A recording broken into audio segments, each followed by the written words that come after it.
You're listening to the AFTERBUZZ TV Network, now the largest new media platform on the web, and your #1 source for after-show entertainment. Very good, Keith Johnson.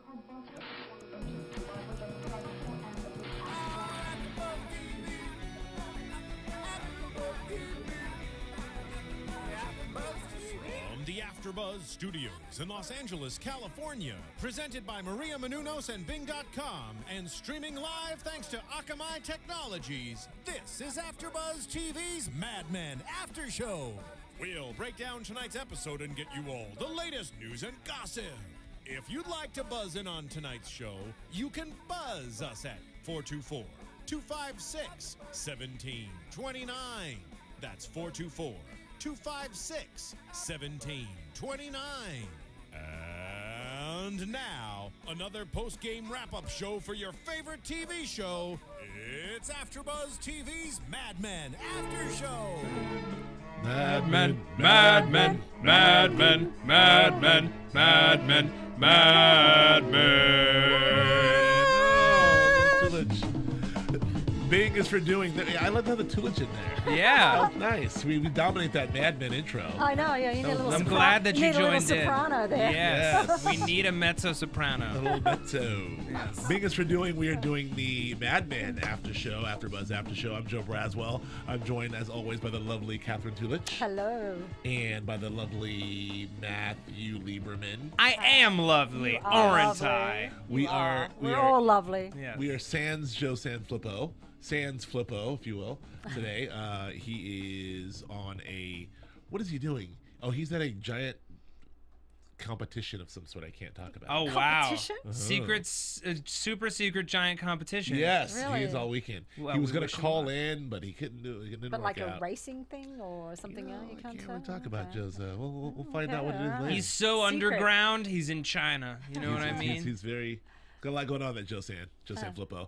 But we're also here with Marissa Serafini, who's here. Hello, everyone. Hi. Hey. Marissa. Happy Memorial Day weekend to all of you out there. Yeah, happy Yeah. barbecuing Yeah. and all that. Yeah. Yeah, that but stuff. that doesn't stop us from giving you some Mad Men. Yes, talking the better half. The better half. So, Mad Men's, we've hit our stride here. I think so. I think people talked about the slow start to the season and, what the season is or what it isn't. And I don't know, these episodes, these last 4, right? Have been really, really, really solid. And this one wasn't as loud and splashy Crazy like last week. like last week or even the No. 2 weeks before. Like everything since the merger was kind of nuts, finding out how everything's going to fit together. But this was, getting back in touch with our characters and advancing pretty much everyone's story. Right. In some way. In some way. And I think that it's really, because I thought this would be a little bit of a hangover, not that like the movie Hangover, but I like a last like episode. a holding episode. Well, sure, kind of thing. It was a little bit, but it was kind of still a lot. I think a lot happened. Yeah. And there's still sort of an undercurrent of danger, like with all the things that were going on with police and lot sirens, of and sirens. there's this real sort of dark underbelly tonight, even though there was a lot of stuff going on with the characters. Yeah, there were sirens Yeah. in almost every scene that took place in the city. Right. Yes, I know this. Well, I mean, I know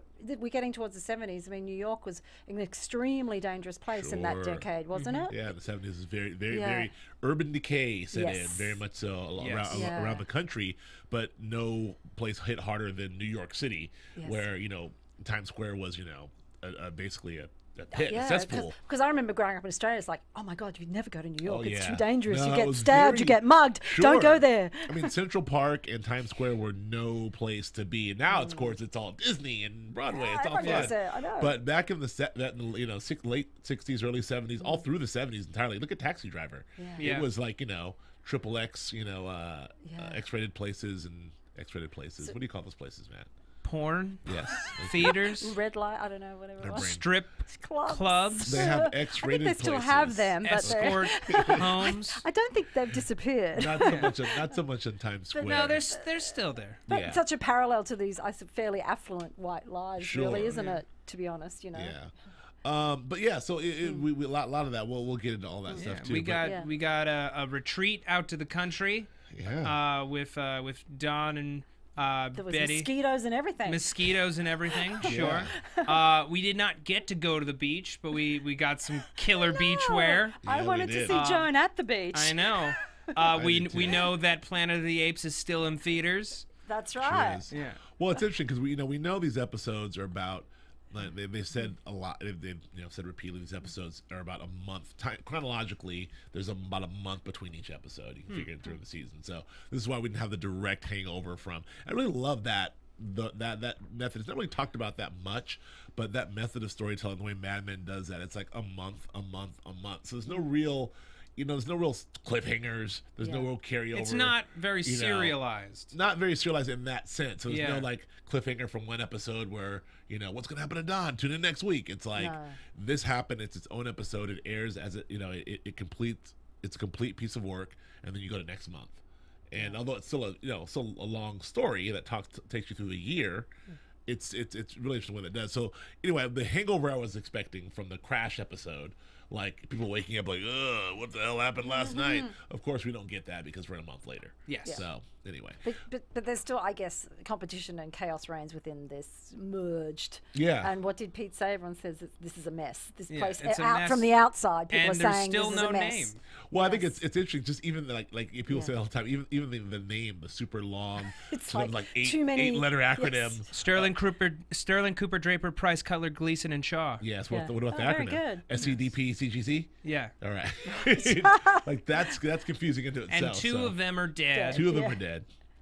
Bert Cooper's well into his he's 70s. checked out. Right. Yeah.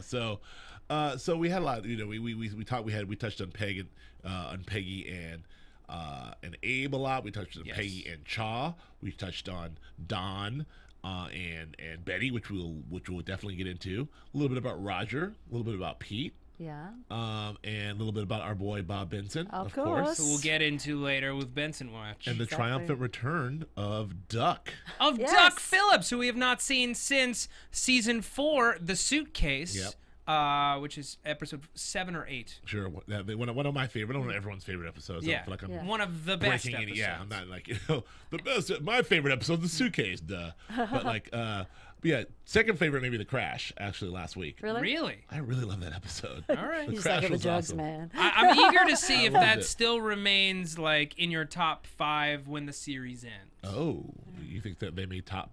Are you saying The Crash was not that I'm good? saying The Crash, upon seeing it for the first time and being kind of blown away by the fact that they were doing such a wild episode, upon more viewings, I think there are episodes that have more emotional punch Right. that are more worthwhile. For Okay. me. I think personally. the crash is memorable for many reasons, but maybe not be the most. I think. Okay, you can Yeah. get some shit on me all day. Oh all no, you no, want. no!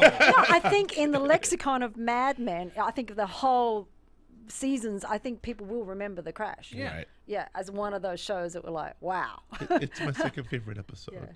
Yeah. Okay, Joe. No one's. saying. We're not trying to hurt you, Joe. It's a safe place. This is a safe place, Joe. We love you here. I'm back. I'm not leaving. Okay, good. Okay, so let's get into this episode because I really want to talk about all the happenings in this episode and sort of unpack all of this. But before we do, we want to tell you, listen. We have an announcement for you, AfterBuzzers. We need you, AfterBuzzers everywhere. We need you. We don't really ask you directly for much. We ask that you tune into us, you download us, you rate us. Other podcasts may ask for some shekels or some money or some other things like that.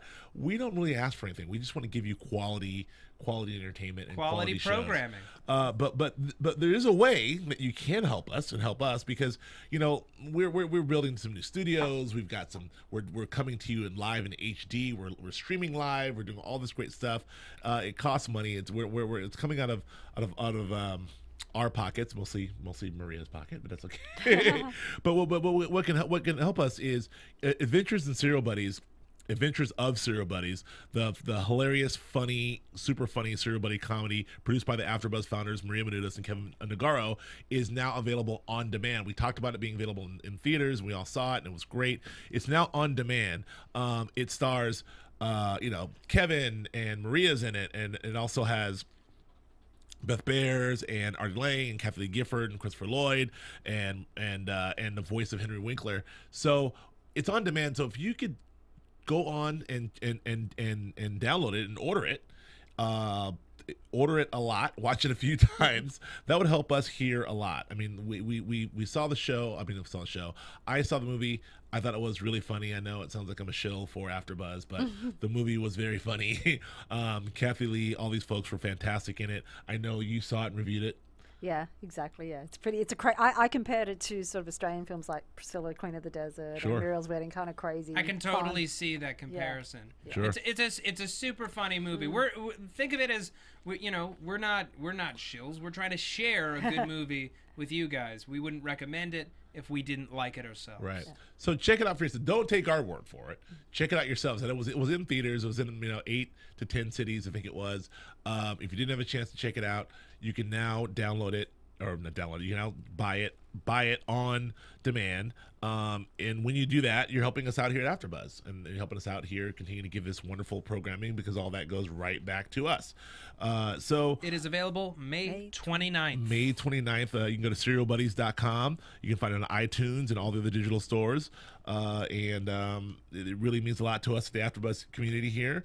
And keep listening. You can follow us at AfterBuzz. You can also follow at Maria Menounos, or at AfterBuzz, or at serialbuddies_.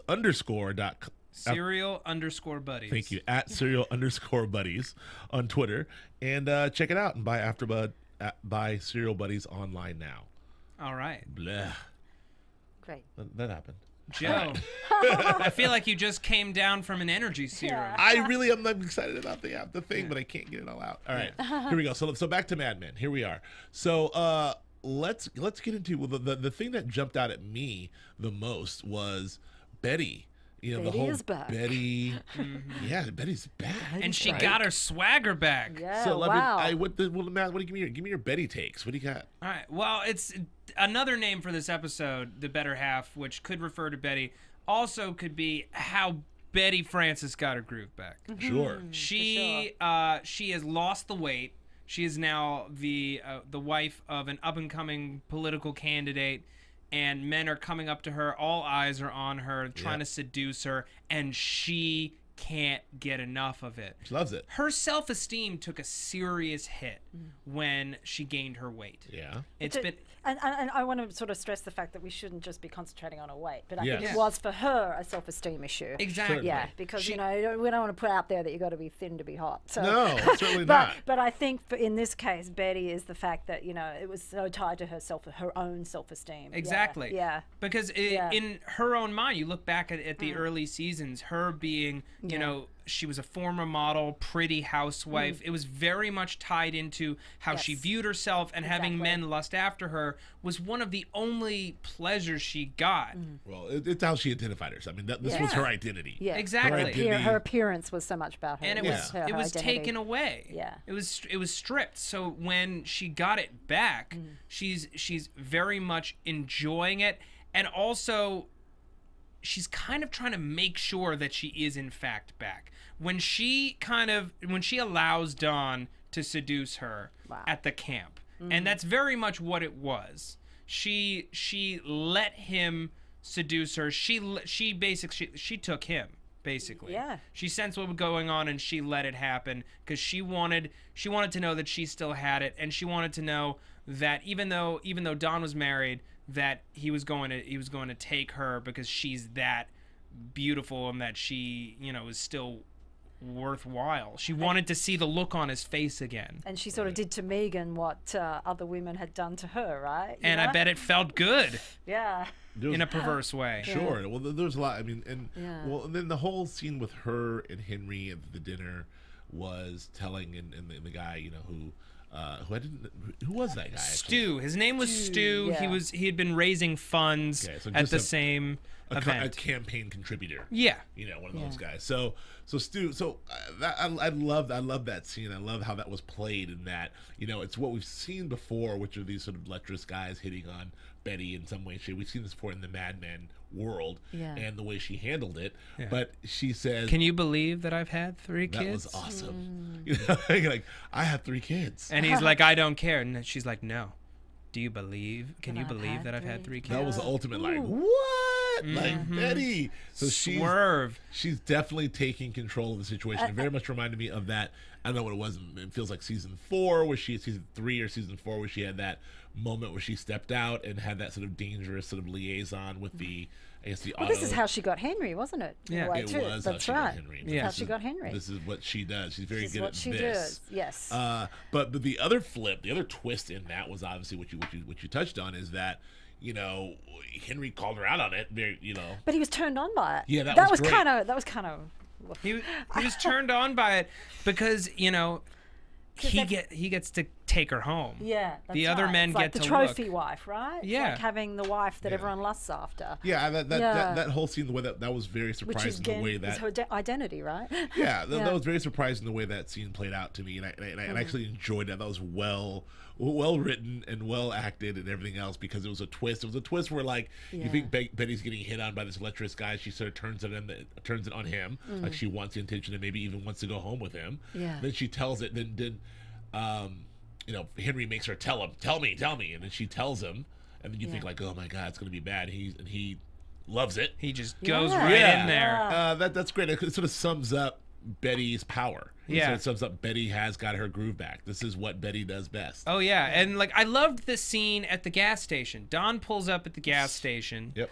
And young he gets guy. out of the car, and this young guy's just staring at this behind, and it Yeah. happens to be his ex-wife's. Yeah. Yes. And at first, I wasn't sure. I was like, "Is this a flashback?" Yeah. For some reason, I thought it was a flashback too. because you know Dawn was so agreeable, and like you know Betty, she looks so youthful, and you know Don didn't even pay the gas station boy any mind. He was like, he's like, oh, she's lost. He's like, fill it up with regular. Yeah. Where are you headed? Pow. Yeah.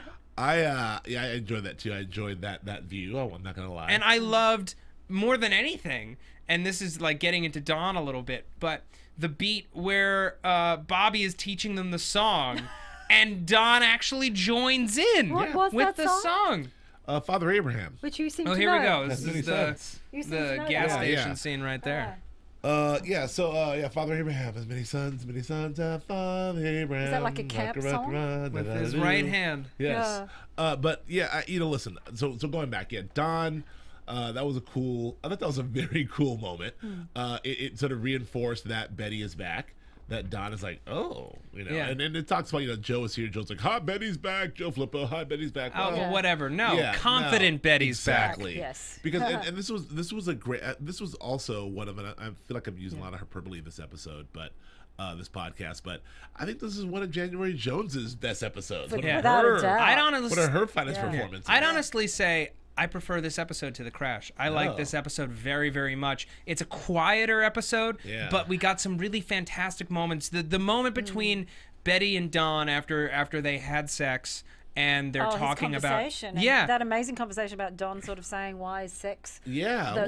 the measure of sort of intimacy and closeness. Well, I want to get to that detail Yeah. as well, but I just want to say, like, I think this was January Jones' best episode. There's been a lot of complaints about sort of like, you know, where's Betty, and you know, is Betty relevant anymore, and she's way out in the suburbs, and this is a really great way to sort of insert her back into the fold. But not only insert her back, but she plays a key role, and it's something that the question's been asked: do we still want to see Betty? Do we care about Betty? Do we care about her and Henry out in the suburbs and what the hell's going on? And frankly, you know, Betty in this power position, you know, doing what she did to Henry and the guys and the Don, like, I want to see that Betty. I could see 5 more episodes of that Betty. Yeah, so definitely. it was really, really great. And then also in the context of what's been going on with Don and the sort of collapse of Don, here's Betty with some very specific insight into Don. Yeah. That pillow talk was all about, oh, Don. Like you know? that is it like this with Megan? That poor girl. Poor She, girl. Poor girl. that poor girl. She still thinks that loving you is the way. to get close to you. Yeah. Right, like that's the worst way. It's kind Which of like, Amazing line. but which Yeah. begs the question: what is the best way to get close to Don Draper? yeah, don't care about him. Well, I don't think that this is. I don't think he knows. This is the whole thing. I don't know. I don't think there is a way to get too close to Don Draper because he's not in touch. Because with he's close himself. fictional. Exactly. Yeah. But how do you But- get close to Dick Whitman? Well, I don't know. That's a. But he just How many? but he admitted tonight that sort of sexual intimacy is not intimate for him. So what is intimate for him? You know, Yeah. he seeks the bed of women, but it's not an intimate act at all for all him. the, Even all, the, with all his these wives, questions you guys are yeah. asking, I don't think are meant Do you to be know what I answered. think Yeah. is intimate to him? It is working with him. It's you know, it's why he was so upset when Megan left the agency. It's why when Peggy left the agency was so dramatic and like emotional for him. You know, that moment where he has her hand, he kisses her hand in the 5th season. Right. I think that impressing him and being his equal is yeah. the only way to really get close to him. Yeah. Yeah. I think that's, well, I mean, I still argue that you're not getting close to him. That's a way to maybe endear yourself to him. Like, Sure. oh, you know, but you're never getting close to him. That's true. Like, that's, you know, like, that's like, okay, there's, I respect you and I don't give a shit about you. Right. So if you do those things, if you respect your work or in that nation, then you're like, okay, well, okay, you're okay. I respect you. At least he gets your respect. But you're not getting, no one's getting close to Don Draper. No one's No. getting inside Don unless you're sleeping with him in the bed in that moment. Yeah. Other than that, like you know, Betty said, unless it's that moment, that's it. That's all you're gonna get. But he said, you know, I would have felt just as intimate. What did he say? I just If close I was holding you in my arms, Right. and she kind of threw that back in I his love face that. Yeah. when she was like, "She don't want to But hold just hold me. Yeah. Well, there's Right, a lot yeah, of great. right. The dialogue was really, really, But that's really the thing. snappy and great. Yeah. Well, I mean, Yeah. the dialogue was really snappy and great in that whole seduction sequence, if you Yeah. will, because obviously we saw her you know, we saw him see her at the gas station, and then we saw them have that chat Yeah. where we know the nice chat with Bobby. Then afterward, she's like, did you find a bottle? And then it's like, the mosquitoes will eat me up. Not in those shorts. Yeah. And I was like, oh. And then then she's like, I'm going to bed. And then she leaves the door open. I'm like, don't leave that door open. She leaves it open. We're like, oh. Of course she was going to And leave she's the like, door open. close the door. The she was mosquitoes in will get in. And then we were Such like, a- "Ah!" Yeah. But I want to talk about that line again. Sure. You know, are you sure you don't want to just hold me Yeah. in your arms? There's something about being married to someone and seeing all them warts and all, you know, and divorcing them because they keep cheating on you, they keep letting you down. She knows Don for who he really is. Right. And she knows when he's saying something that's complete bullshit. Yeah. You know, and like that's the thing. When Don is with women, he doesn't know how to turn it off. Even Right. when it is, you know, someone that he was married to. He said, you know, he told both Megan and Betty, I missed you. And I can't say for sure that he meant it either time. He Yeah. just knows what to say. say. He's an ad man. And he Exactly. knows how romantic it is to say, you know, what you think he thinks you want to hear. yeah, how romantic it is to say, I could just hold you in my arms and I would be happy. And she's like, BS. Yeah. You'll never be happy with anything. I 100%, well, I 90% agree with everything you said, except for the fact I really do think that when he said he missed Betty, I think he did. I think he did missed miss that her. Betty. Yeah. Yeah, I mean, well, that the Betty in bed maybe, but like, Oh no, the confident Betty, the Yeah. one that was Oh, at the not top the- of yeah, things. exactly. Because what he inevitably does, which is what he's done with Megan, is he just chips away at these women's self-esteem Yeah. and their character and everything till they get to the point where they're so weak and so kind of like, you know, powerless. And then he doesn't want them anymore. I mean, he did that to Betty. He's done that to Megan. I mean, he marries his women because they are confident, Right. but he just totally chips away at that, and their relationship destroys them. And that's now Betty's back to what he was attracted to in the beginning. sure, which is a great point, because this is also as much about Betty, back to Betty getting her groove back. Yeah. What this proves is, if Betty is Betty, if Betty's at the top of her game, firing on all cylinders, like, she's unstoppable. She's got, you know, Draper wants her, Francis wants her, the contributors want her. Like, Yeah. when she's Betty, she's you know, unstoppable. So that was great to see. And January Jones did a great job of playing that Betty. But so we'll see. Like, I want to see more of this Betty. I want to see more of her. And we'll see how that progresses. But so I want to talk about Peggy and Abe and Peggy and Chaw and Peggy and Don and Peggy. But before we do that, I do want to thank you all for listening to us and tuning in to us on iTunes. We appreciate all the downloads, all the comments, all the commentary. Please continue to comment. Please continue to rate us on iTunes. Please continue to listen and download to us. We read everything, and we appreciate all that happens via iTunes, as well as YouTube, as well as through AfterBuzz as well. So continue. So Peggy. Yeah. Wow, it was a lot of Peggy tonight, and she's in a bit of a crisis, I think. Yeah, well, maybe. I mean, so we opened with this interesting sort of Peggy being the diplomat in the middle. Torn between, yeah. I think, more than being a diplomat. Between the former mentor and the current mentor / potential lover. Right. So let me ask you this, because she very much did not want any parts of this. She didn't want to get in the middle. She didn't want an opinion. She didn't want anything else. But the question is, you know, a month ago during the crash and before that, she was pretty much disgusted with Don. She's been competing with Don. She clearly has an affinity for Ted Chaw, and she likes. Well, more of a respect for him. Right, more of respect for him. So I'm not exactly sure which idea was best, you know, of those two ideas. But why does she just not either side with Chaw or give her opinion? Why is she... Which is so unlike Peggy. She would not be afraid to give her an opinion. That's why I found this quite astounding tonight, that she really was... She didn't want to take a side. I mean, it's obvious that it was written that, like, I don't want to take a side. These are the two men I respect. But I feel like she should have just sided with Chaw. But it's a conflict of interest. You know, she doesn't want to be... She knows that Don knows that she was, like, in there. Right. You know, she touched his arm, whatever. Right. She doesn't want to be siding with the guy that she's into. Because if that ever comes out, then she'll just be that girl. Yeah, exactly. It's not a situation that she really wants to be in, that anyone wants to be in. She doesn't want to get in bed with Don, so to speak, because she's really not feeling Don these days. She doesn't want to get in bed with Chaw because, frankly, if she does, it'll make her look like that she liked him all along. I think she would like to get in bed with him. She doesn't want to get in bed with Chaw because she wants to get in bed with Chaw. Exactly. Boom. And you're always going to be a bit more vulnerable with a man that you have feelings for, so she's much more vulnerable to Ted at the moment. Yeah. Much more. So what's going on with Chaw? Because Chaw had that moment where he had that complete meltdown where he's like, you know, you touched my hand and then you looked at me and you totally screwed me up. And she's like, I was talking about. He's like, well, actually, I love you. He's really kind of screwing around with her. I'm starting to really dislike him now. I know. The last couple of episodes, I felt like he was kind of the good version of Don Draper. I felt like that he was sort of the ad man that has some morals, that has some, is more concerned about the product and, you know, than his own ego, that actually tries to treat people well, was showing some feelings towards Peggy.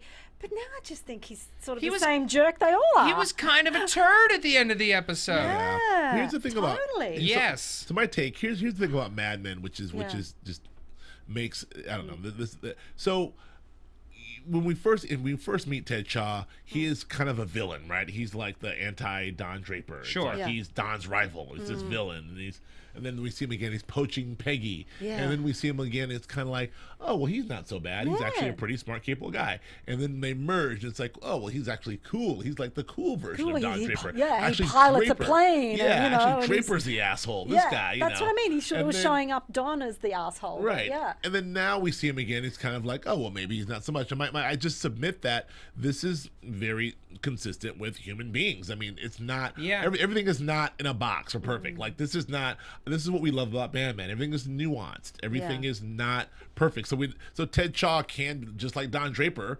Don Draper is the ultimate enigma because we root for Draper. Don did it again, but he's an asshole, you know. And Chaw, you know, we first we thought he was a bad guy, then he's a good guy, then he's a bad guy, then he's a good guy. But he's just a guy, an ad guy. Here's what I would like to say. Chaw, first of all, he lays it out for Peggy. Yeah. In that first scene in the office, he's like, "You have somebody, I have somebody." And he brings love into it. This can't be. I know. Yeah. Which begs the question: is that really what he means? Yeah. Or is he, you know, using words that have a lot more weight than he really realizes? I don't know. Yeah, that's right. And also, there's the whole like, you know, loving someone versus being in love. Right. Yeah.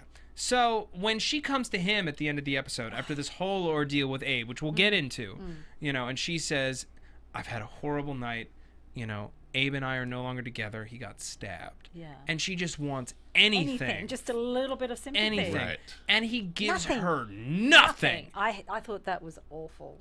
We were ready to work. Come on. We were appalled. Appalled. I was appalled. Because like even if he was like, you know, like, "I'm so sorry, but nothing is going to change between us. I already told you. Yeah. I'm not going to cheat on my wife." Right. That I would be like, okay, reasonable. No, But don't just completely step But over that her. would be Yeah. Oh, that you'll would find be someone. that would be a fully realized, lovely person of a character, only to be written by one of us. That's not a real person.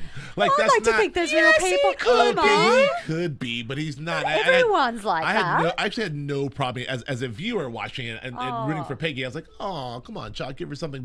But you know, in hindsight, you know, even shortly after, I was like, well, you know what? He laid it out for her. Like, they do work together. He does have an office to run. He's not going to be banging his protege. Fine. Therefore, Yeah. like, he's got to get to work. He doesn't have to- he Hey, doesn't- Draper, nice job on that one, Draper.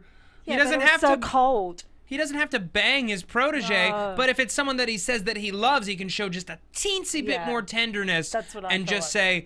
say, you know, will you round up the team with just slightly bit Yeah. more understanding, like I'm sorry that this happened to you, but we got to get to work. Yeah. Versus, That's right. ready for work? It was Does it- awful. I'm Ted Shaw, and I love what I do. Well, was that awful. I was go home at night. I drink, and I don't drink alcohol. I just kiss my wife goodnight and talk to my children. that was a bit sort of scary and robotic and almost a bit like, you know, yeah, it was a little It was awful. abrupt. Yeah, it was Yeah. just, yeah, you're right, just nothing there. Nothing However- there. That's why, you know, at the end where Peggy's just kind of looking from Don, it's like, what? She's Right. not going to get anything from anyone. Well, She's let's- just like stuck in the middle. Yeah, and I know. Well, I get that. I didn't mind it as much, but you know, Yeah. I'm thinking about it. I'm like, okay, well, I don't know how that was supposed to end, but yes, you know, and it'll be interesting to see if Chaw comes back, if he wants more, or if Peggy comes back. We'll see. Yeah. Peggy should Well, not want more from this exactly.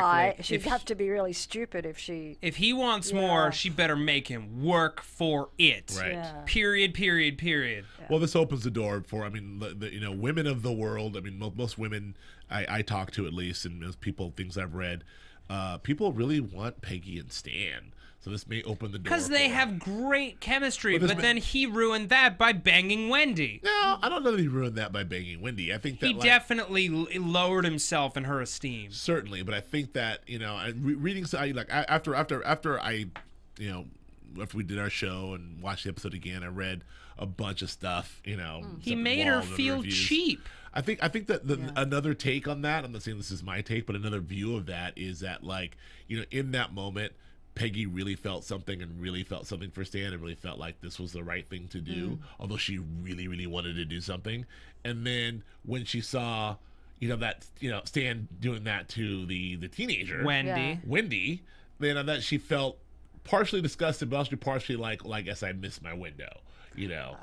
I would that's say- that was what was written. Really? No, Okay. I would That's- say that's been written out I would there. say disgusted, partially disgusted, partially I can't believe I even considered that for a second. Okay, we'll see. What We'll about see. Peggy and Pete? Pe- Do you think that would ever have a shot? No. Pete needs someone. I help, know, poor but guy. they don't even talk in the office. I When was the last time know. they had a scene alone together? That's Season what I'm saying. 4? It's like there's, yeah. Well, I will see how that plays. I think that may reopen the door for Peggy and Stan. But let's talk about Peggy and Abe. Yes. You know, because they've got a lot. You know, the neighborhood is not. I mean, look. Abe is, you know, Abe is a die-in-the-wool, die-hard, you know, liberal, left-wing, you know, 1960s, you know, activist guy. He's gonna live in the worst neighborhoods. He's gonna talk Not to. going to rat out on anyone. He's also going to get mugged, you know, and then talk to the police officers like, He was got- he colored or Puerto Rican? Maybe he was white. White, yeah. The police was like rolling his eyes, like,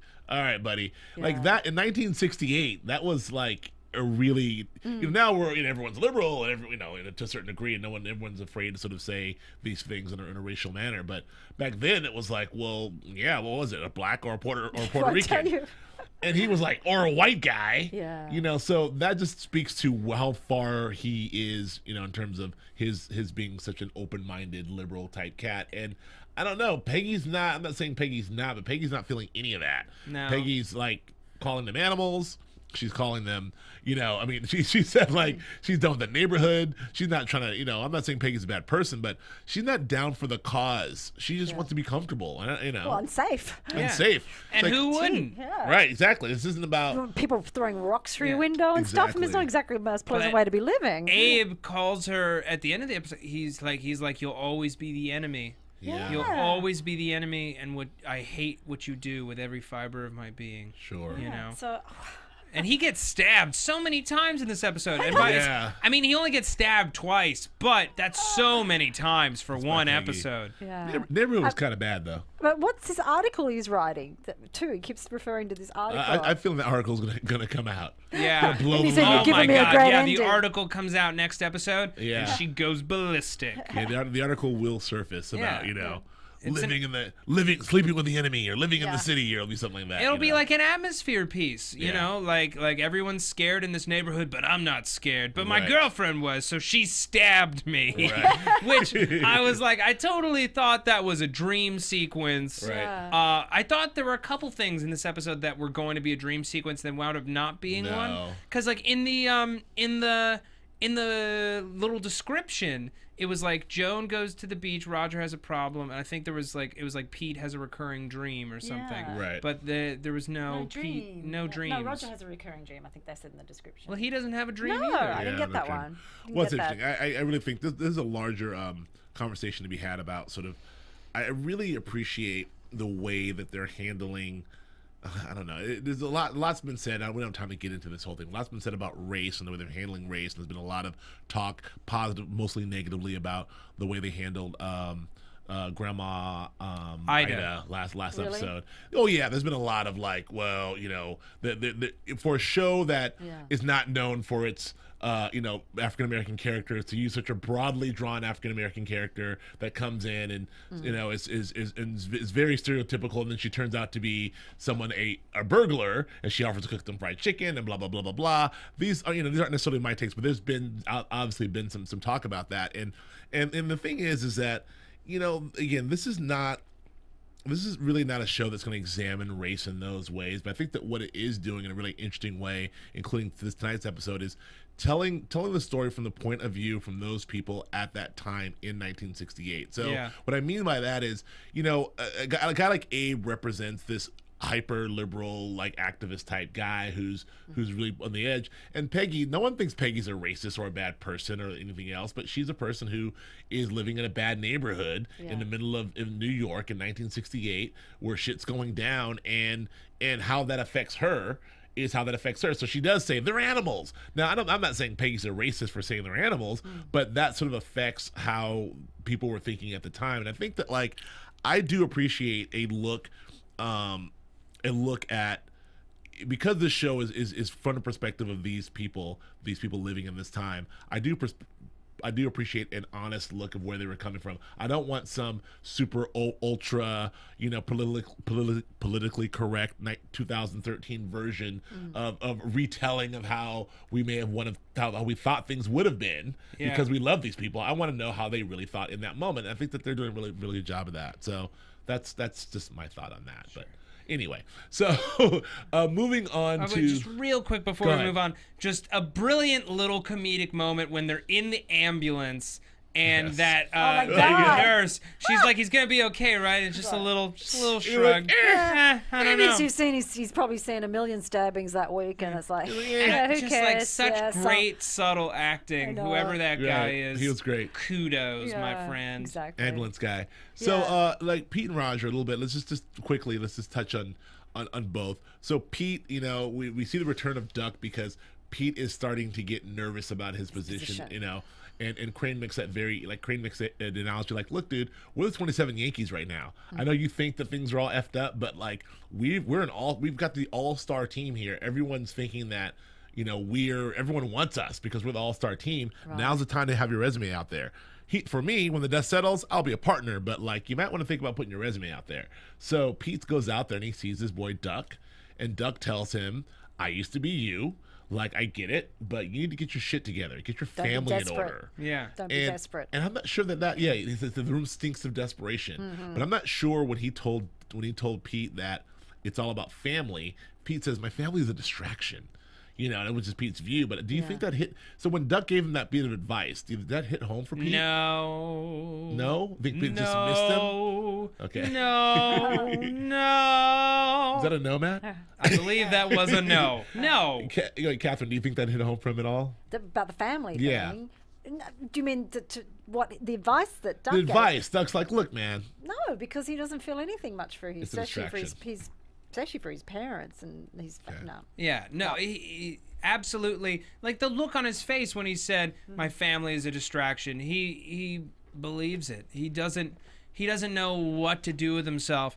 And while he may take in the advice that if he wants to go anywhere else, you know, he needs to get his professional life in order. Yeah. You know, Duck is speaking as a guy who's been divorced for a while, who's seen the relationship with his kids completely erode. He's giving the man solid advice that he wished that he'd had when he was his age.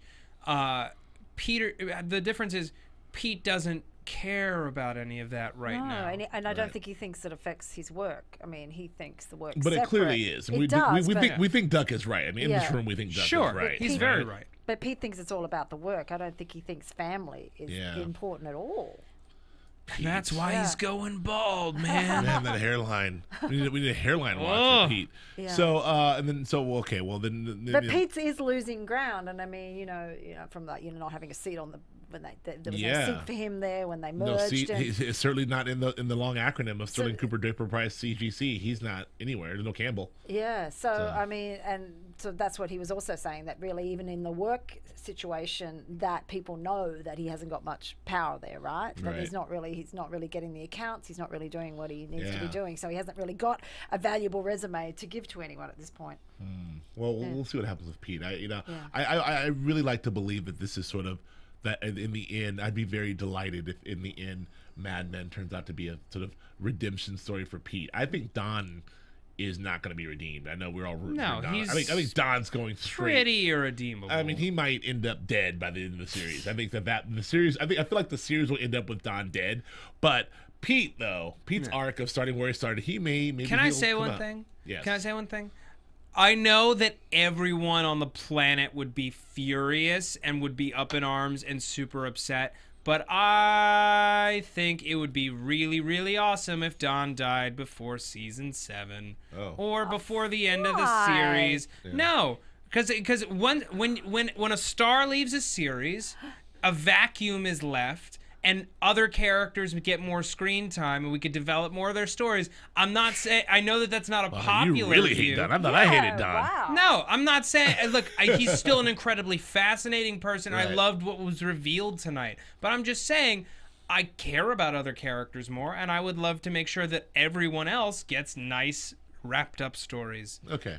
Fair enough. And it would be a ballsy move. Well, let's just briefly touch on Roger. I think Roger had some interesting notes tonight. He had one note. That was nice. That was beautiful.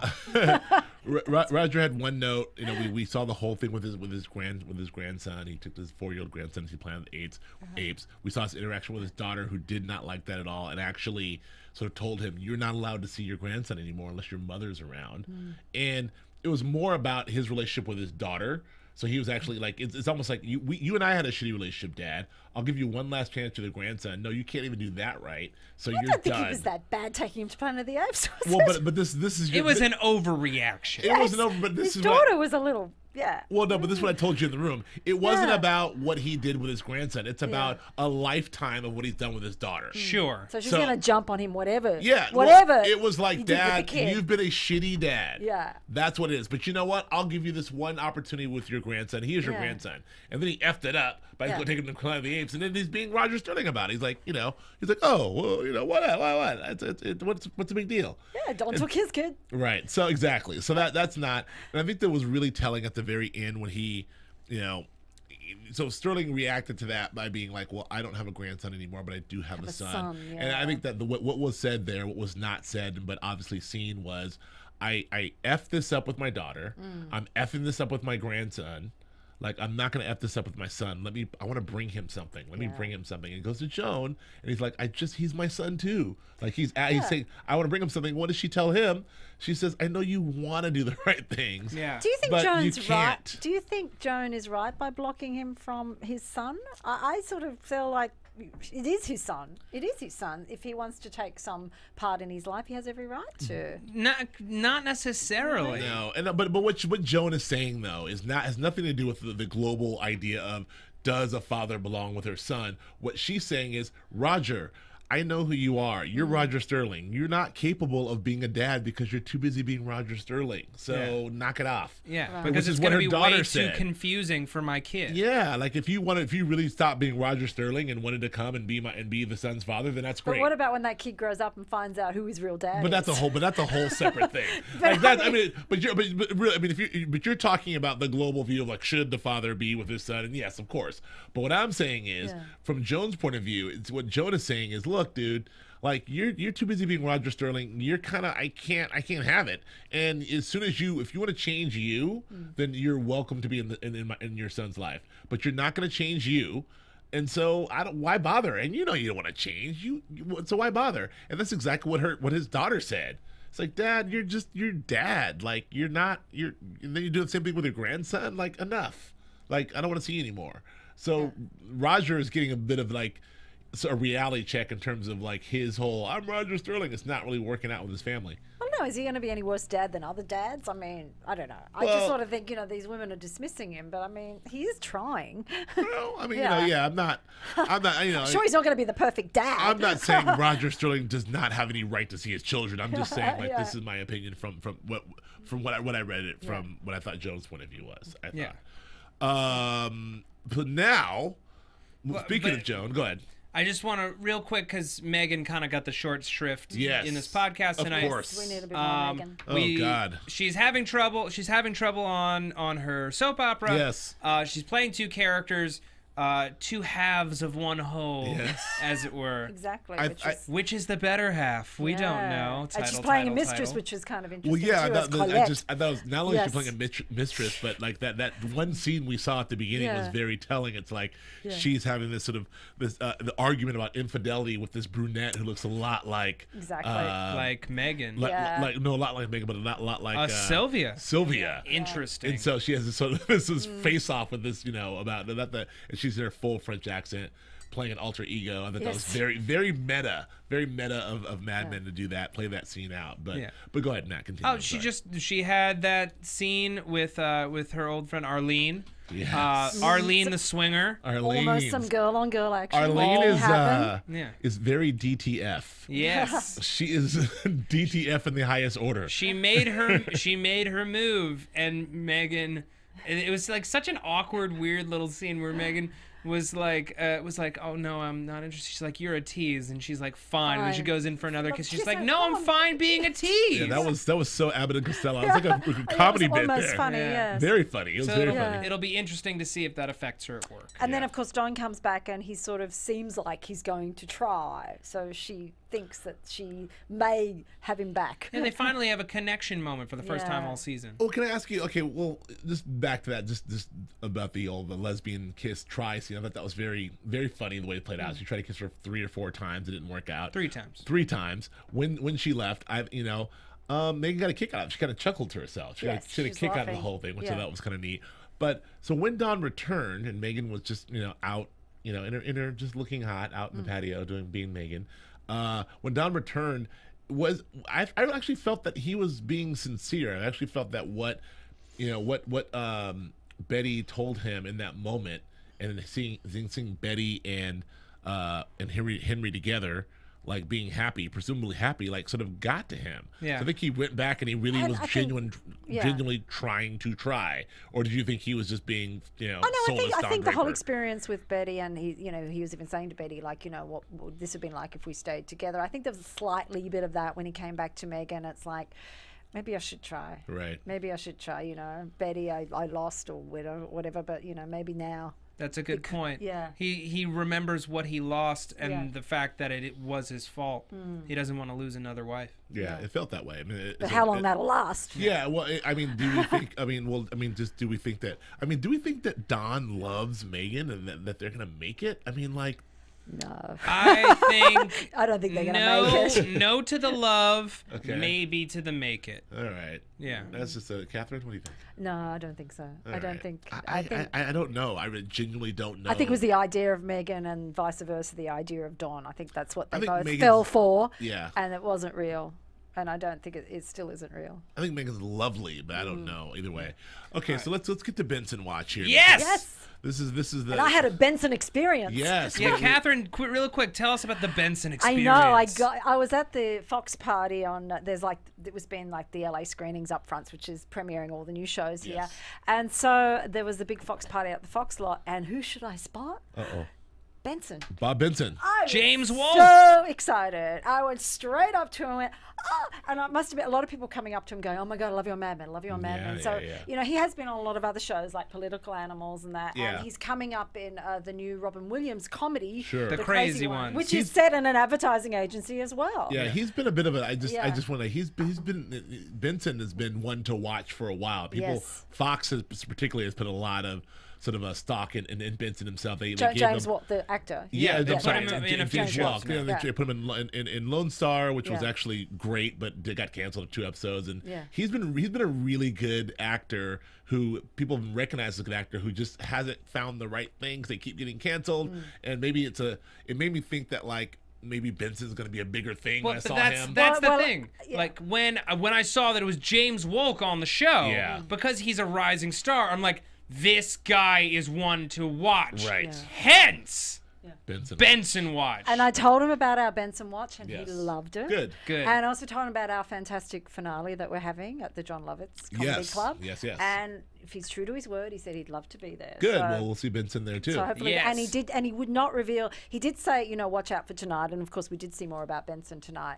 But he was being very coy about how the finale. I said, "Are you in the finale?"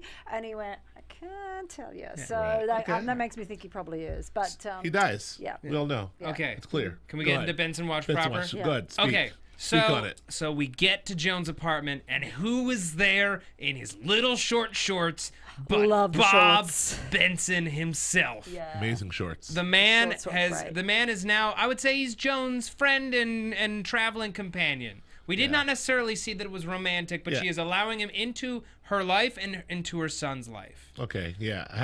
Have they done it? No. I don't think And so. he's a younger man, right? Yeah, Much it younger than doesn't Joan. read that way, and I think that someone with Joan's history, if it's going to be something serious, she's not going to let that happen until she trusts the person. But can we trust Benson? And that's the thing. The more decent he appears, the less I trust him. Yes, I think Yes. so. He is a social climber of the highest order. We don't know where he comes from, and he is just so nice on a show of nothing but flawed people. Yeah. He sticks out like a sore thumb, and I guarantee when he strikes, it will be vicious. Okay. There it is. Yes. You're very passionate about this. Bob it's Benson. damn near vitriolic. Yeah, because Yes. you're right. It's so obvious. He's this mysterious character that's come in, and he's ingratiating himself to everyone, and even Pete tonight. He's trying to help out. Well, he It's did just so. too much. And we too should much. mention that A he did. miracle level, like he was like a miracle worker, like bringing this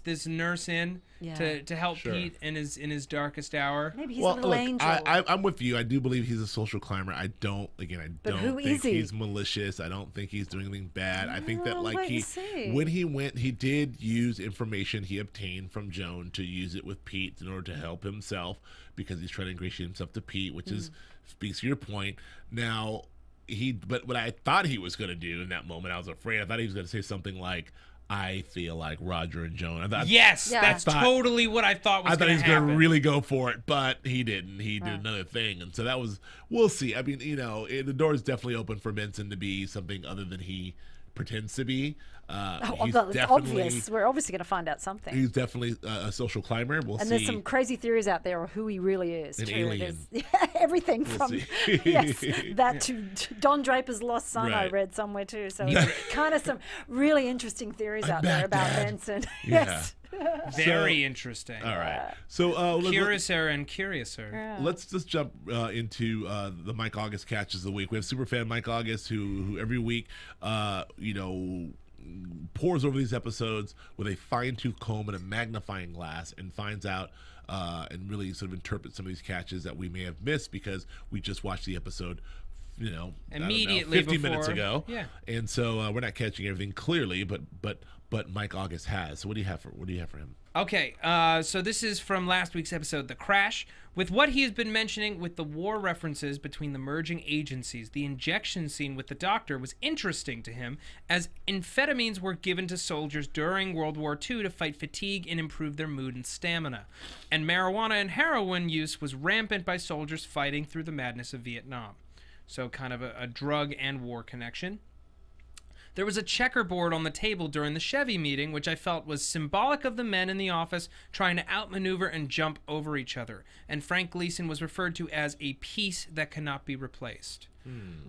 Edgar Allan Poe's poem, Annabel Lee, was referenced with the line, "I was a child and she was a child in the kingdom by the sea."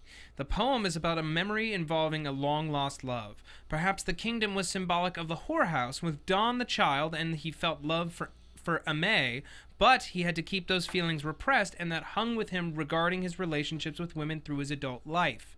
After this episode, I now feel more sympathetic towards Don. Hello. I said that last week and you guys jumped on me. I did, yeah. We all did. Yeah, thank you, Mike, for We all agreeing did. with me. Apologies, Catherine. I still think it's not about Don, but I mean, it's not about her, but it's about Don, not her. But go ahead. Yeah. Then Wendy read Don's mind with the question, "Does someone love me?" Again, perhaps Don still wonders if Aimee felt any love for him as well. And Mike August views Grandma Ida as a symbol of Bob Benson disguising himself as a friend. Grandma in Don's home contrasted with Benson in Don's office. Don better not leave the door open in the latter. I agree. I'm sure you do, sir. I'm sure you do. Well, thank you very much, Superfan Mike August. We're looking forward to your catches on this week as well, because I'm sure that there's a lot that we've missed here. So let's get close to wrapping this up. But before we go to predictions, can we go to some news and gossip? We do have TV News. yeah, so all we have for news and gossip this week is the fact that we are, as we announced last week in an early announcement, was it last week or 2 weeks ago? I don't It was remember. last week. Last week, that we are doing a live finale. Wow. Yes, a live Mad Men finale. Ooh. We are going to be with the cast of Mad Men. The cast and as Phil said, the big man will be there. The cast of the Mad Men will be with us at in City Walk on June 23rd at the John Lovitz Comedy Club here in Los Angeles. You can buy tickets now. You can buy tickets from us at AfterBuzz TV or at the John Lovitz Comedy Club, I believe, online. But it's going to be the cast. It's going to be us moderating and asking questions. Maria Menounos will be there. She will be hosting and emceeing. And we're going to watch the show together with us, all of us here, including Joe Sanfilippo and you. And then we will talk to the cast and ask them a bunch of questions. Some questions from you, some questions from us. And it's going to be a lot of fun. So looking forward to that. And we hope if you guys are in town, come. If you're not in town, fly out. Yeah. If you're drive out, and it should be a stone groove, my man. It's a once-in-a-lifetime opportunity, That's people. right. There will Yeah. never again be a Mad Men Season 6 live AfterBuzz finale. There will never. There's only Never one. again. In the history of history, there'll be one live Mad Men season 6 finale. So that's happening. But up to that, let's jump into predictions. And now, your AfterBuzz TV predictions. What do you have, Matt Lieberman? I predict that Bob Benson, that snake, will further worm his way into the hearts and minds of people at Sterling, Cooper, Draper, Price, Cutler, Gleason, and Shaw. Okay.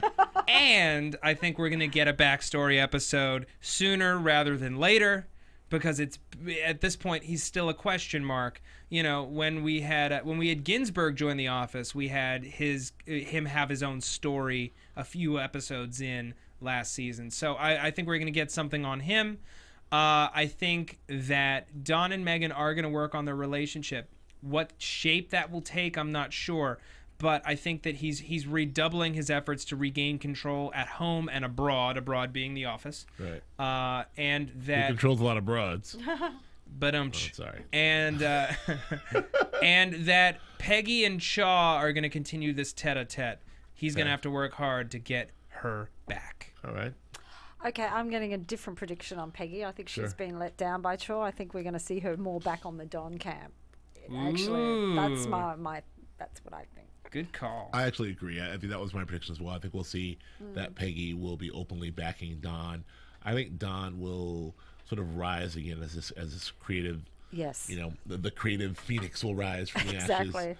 I talked about like maybe after this literal crash of last week that maybe hopefully Don will start to rebuild himself. And even though he went immediately and cheated again with his ex-wife, and somehow That almost doesn't count as Oh, cheating. can't say that. Like, you know, I'm like Don's Does back. count. And how many times do I have to say Don's back? And so, but he seemed to, you know, from that experience, want to work things out with Megan. So we'll see, and I think that'll carry over to his creativity, and we'll see. I think Peggy will side with him as well. No. So that's what that's all we got for this week. Matt Lieberman, where can we find you?